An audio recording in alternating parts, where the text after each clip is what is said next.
এ যেন যুদ্ধক্ষেত্রের অরাজকতা। ফ্লাইওভার তৈরির কাজ চলছে,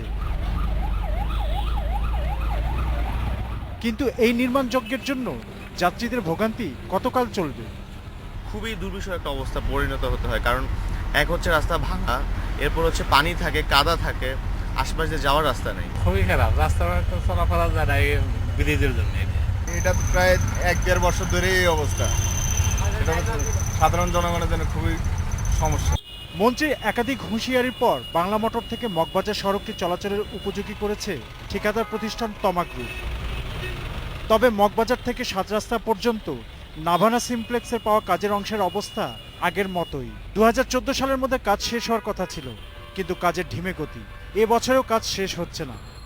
এই রাস্তাটা খুব একটা কাজের পাশাপাশি ঠিক রাখতে পারছি না, কিন্তু আমি বারবার একটা কথা বলতে চাই, সেটা হচ্ছে যে এত কষ্টটা আমরা সহ্য করতে রাজি আছি যদি বেটার কিছু হয়। 2014-এর মধ্যেই কাজ শেষ হওয়ার কথা, বাট এটাও এখনো শেষ হচ্ছে না। কেন হচ্ছে না, কি হচ্ছে না, কোনো কিছুই জানি না। ইভেন ইফ আমাদের অল্টারনেট কোনো ওয়েও করে দিচ্ছে না। সড়ক চলাচলের উপযোগী রাখার শর্ত ঠিকাদার প্রতিষ্ঠানগুলো না মানার ব্যাপারে কোনো মন্তব্য করতে অপারগতা প্রকাশ করেন প্রকল্প পরিচালক।